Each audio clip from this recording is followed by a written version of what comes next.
Rugby on Off the Ball. With Vodafone, official sponsors of the Irish rugby team.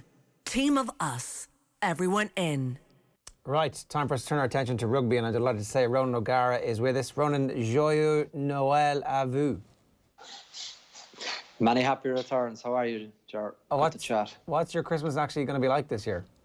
Oh, gee, I haven't even thought it. Hopefully my parents will come over because it's a busy time for top 14. So I'm well used to it. It's a day or two, but I kind of like that. I like the digging in and pigging out for the 25th and then run it off on the 26th. Yeah, no problems with that. And in terms of the rugby, things couldn't be going better for you guys at the moment. Oh, I wouldn't be saying that now, Ger. I think we've had, 6 home games, 4 away games, and 1 are home games and 1 half are away games, which is, yeah, we've made progress, absolutely, most definitely made progress, but it's early in the season, but yeah, it would be an awful lot more negative, I suppose, after this pre-season if you weren't beginning to see, I suppose, growth shoots. Yeah. So we are making progress, yeah. Well, for anybody who's unaware, you're currently top of the table at the moment as things stand. It's a better position to be in than looking up at people. Yeah, it sure is. That's the other side of it, you know what I mean? I think when it's good, you got to acknowledge it's good too, even for people that are very ambitious and very competitive, but everyone's looking for the perfect game. But you're even trying to tell players that the perfect game doesn't really exist. If you could actually, imagine if you could play really well for 60 minutes of 80, you know, you'd be really, really, really difficult to play against. So that means, obviously, if you've had a really good 60 minutes, your opposition hasn't had really. So it doesn't take a genius to work out what I'm saying. No, you'll win a whole heap of games. This is a very interesting time of year as well. Certainly the stories that we're hearing at the moment from a lot of agents are that the French and English clubs like to do their business in January so they know what the summer is going to be like. And the IRFUs that aren't having their conversations about contracts until they get a bit more visibility on what the year is going to be like in terms of crowds in the stadium, etc. Is that true about French clubs? Do you like to have all of your transfer signings business done by the end of January? Is there a deadline in your heads, or is that actually just agent speak in this part of the world? It's becoming very interesting, that topic, Ger. I think I would say even well before that now.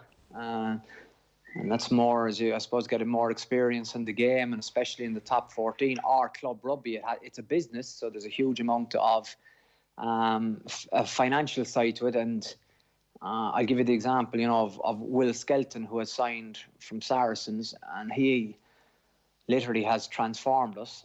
And that's a bit of a sweeping statement, but he's had a brilliant personality, but he's a brilliant rugby player, and he's in the front 5. The front 5 decide normally if you win or lose games. And his profile, I think, to the top 14, his strengths are really suited to how we're probably, I suppose, trying to play, and he has a winner's mentality. So one guy in that alone has made a massive difference, but you're always trying to improve your squad. So obviously everyone has had a look at their books throughout the long period of COVID, and this financial outlook isn't great, so you have to get your signings right. And even for next season, you know, we're being made aware that the original budget you thought you had, that's kind of going to be slashed, and it's slashed again. So you really, really have to prioritise who you want and go after those people. So in terms of for next season, we'd be 90% done.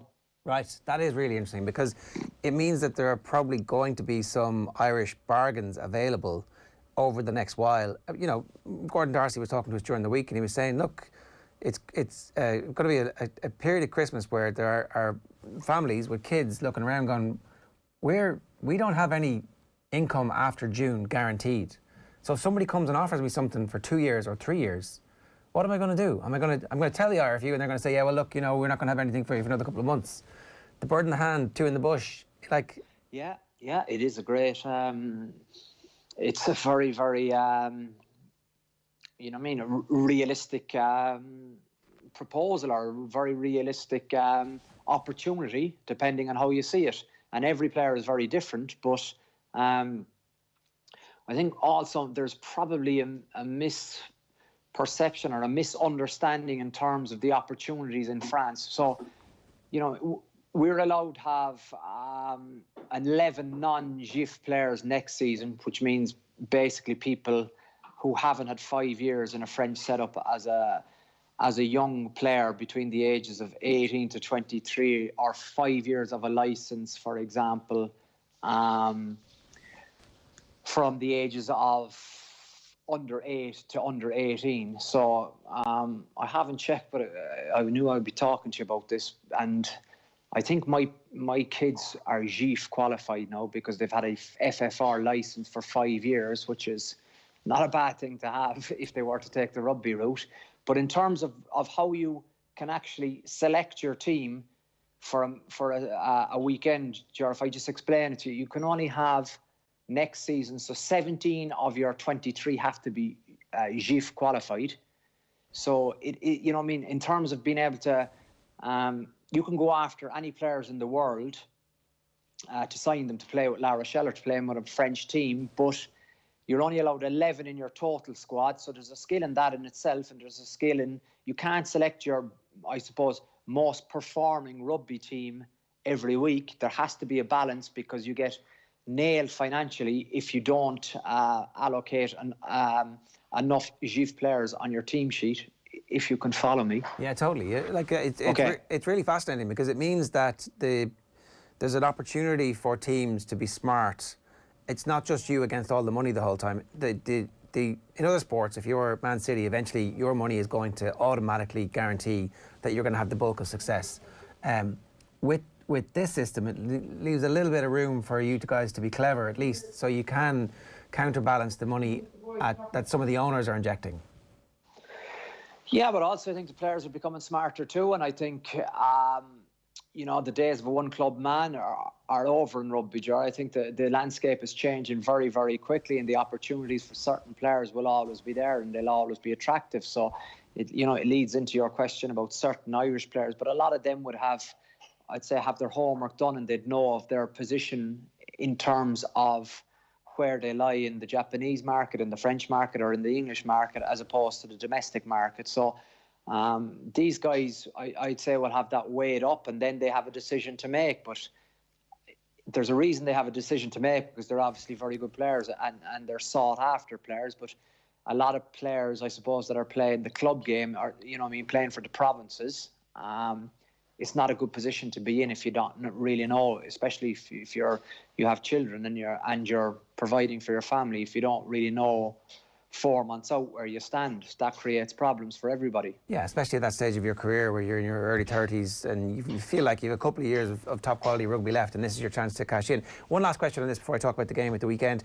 There was certainly a period of time there where a lot of French clubs wouldn't speak to the Irish players because they kind of felt like they were being used as bait to try and puff up the contract in Ireland. Has that gone? Is the market changed now, or actually there will be, do you expect there to be a few more Irish players this year because of the circumstances that the IRFU find themselves in? Yeah, I just,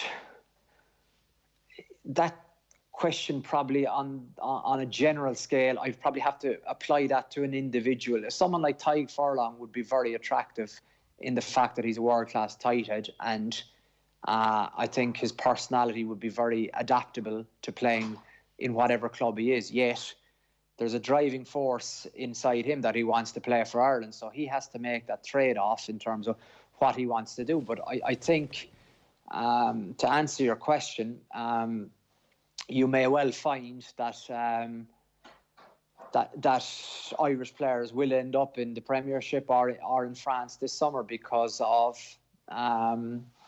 maybe because of the idea of a different challenge. That is most definitely there. But I think the idea of there being, I suppose, mass emigration, that will never happen, because the reality is, especially now for Six Nations, there's an awful lot of domestic rugby that takes place in the top 14 when the Six Nations are on. But where are we with this unwritten rule?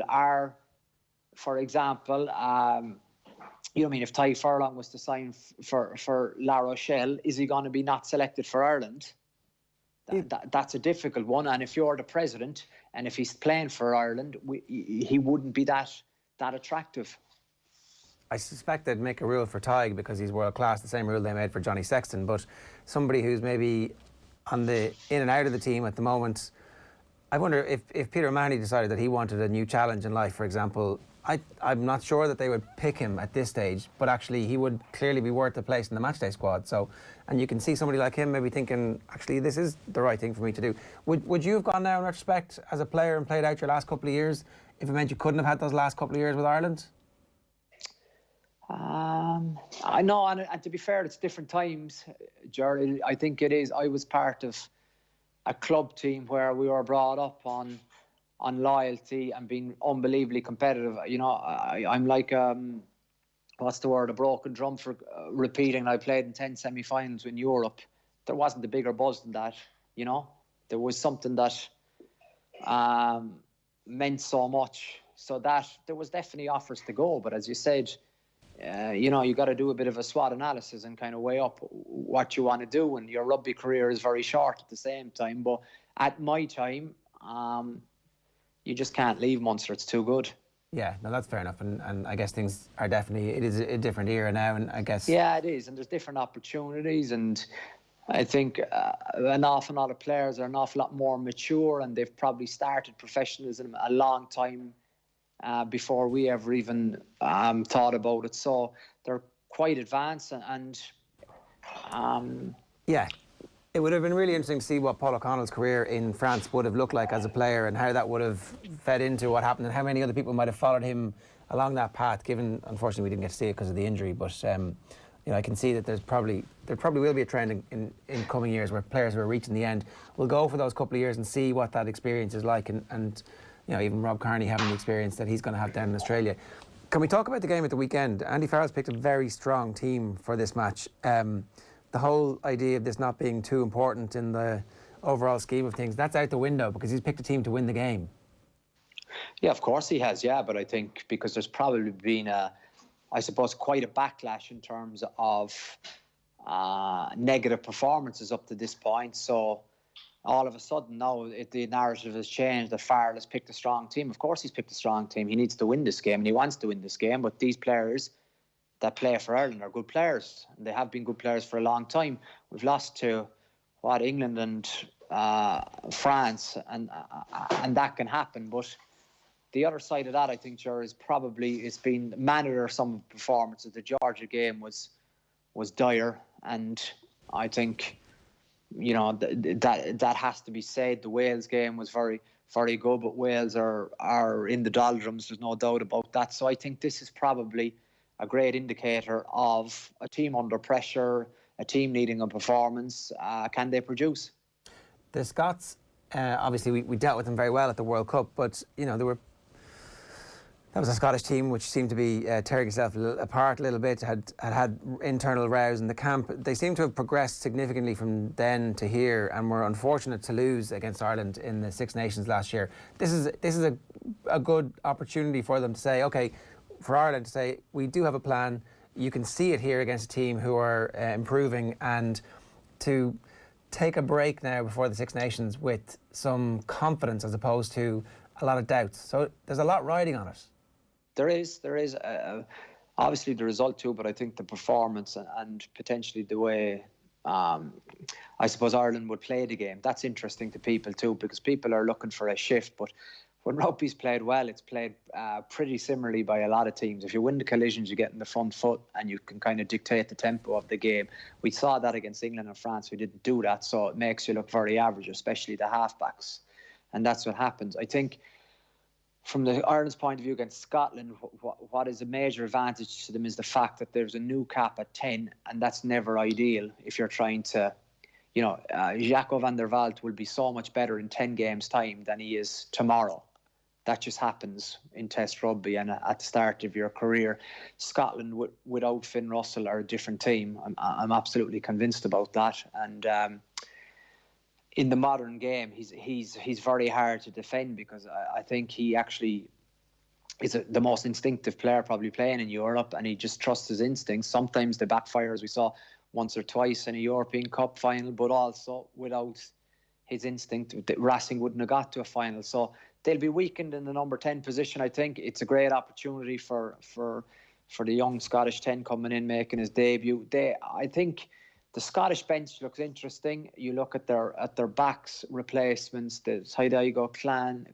There's Maitland, who's obviously very, very experienced, and it's Jones, is it? Hugh Jones, isn't it? I think is the other sub replacement, and hugely experienced. So that's all of a sudden they wouldn't be. When you're on the pitch, for example, away from home, and you see one of the three of them coming in, which will inevitably happen, I think that'll give a lift to them, because sometimes in Scottish teams over the years, you may be looking at, who's coming on here? Is this going to add or take away from us? I think they have a very underrated coach in Steve Tandy.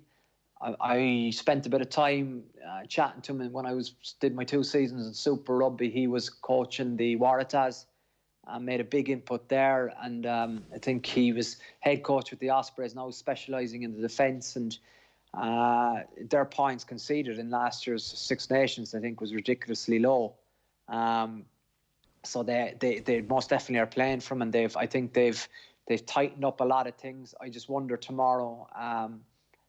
I don't think, if you number off, I don't think they have the quality to match Ireland. Okay, so we would expect an Irish victory given the quality of performance and the quality of the team that we have and the experience that we have in the team.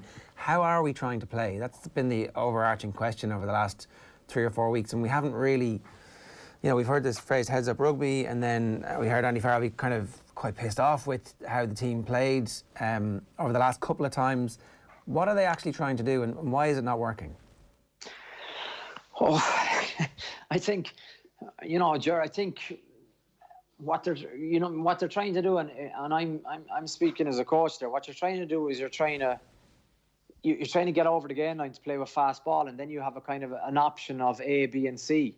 That heads up rugby, a lot of people are probably making fun of that. I don't agree with that. I think it is the right way to do it, but it's not just heads up rugby and heads up rugby as if you've thought about it for the first time. So there would be a plan. There's very different ways of positioning your forwards. Ireland seem quite similar to a lot of attack-orientated teams, how they position their forwards in a kind of a 1-3-2-1-1 or a 1-3-2-2 setup, and they play from that, and they get width in their game. And you saw against Wales and Italy, it worked, but it didn't work. Even last weekend, it didn't work because I felt probably the scanning between the inside backs wasn't, and the outside backs, and the levels of communication wasn't as effective as it needed to be to identify where the space is. So they need to identify where the space is to get into that space, and then their game rolls. But, I think there's never this. I think there's probably been an overemphasis on what style are Ireland trying to play. They're trying to play like any smart rugby players are trying to do. They're trying to get the better of their opponents with quite a simple game plan. But the reality is, if you don't get over the game line, or if you're knock on balls, you don't win the line out, it's hard to launch your game. Okay, so we can't judge just yet until they fix the set piece, and once they fix the set piece. No, but I think the phase game obviously was disappointing against Georgia.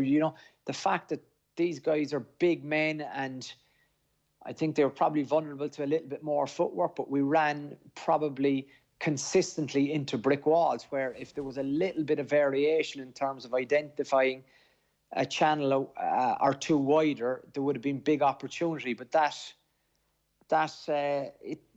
I think it takes a few games to get to that stage. And also, with the team, you have to ask where the confidence is too. It's so underappreciated in top-level sports. The times I can remember myself from playing, like the days when you go on autopilot and you don't even have to think, and the game is so easy, as the days when, you have an error or two with your first two actions and you're beginning to feel under the pump a little bit, and you kind of go into your shell, and if that's multiplied by even 5 in the backs, it's not a good sign. I think it'll be good tomorrow to see where Henshaw's at. His individual try against France leaves me scratching my head in the fact, like, how good a score is that? But when did we see that before that game? because if he has it in the locker, it needs to come out more often. And you know, you see him with Leinster, he can fling passes off either hands beautifully. He can play both games, but we haven't seen enough of it. Is that the malaise of the collective, or is it down to the individual? And I can't answer that, because he came into training camp when I was there, but I never really got to have the great conversations with someone like Robbie Henshaw.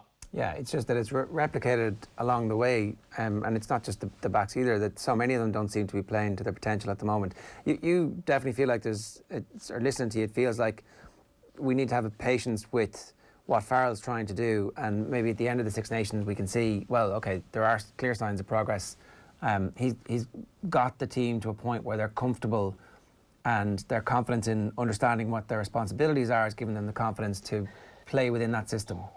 Yeah, I think also too, and the fact is probably worth mentioning, you know, you've gone from probably one system where I would say it was so coach driven to now where it's gone to empowering the players.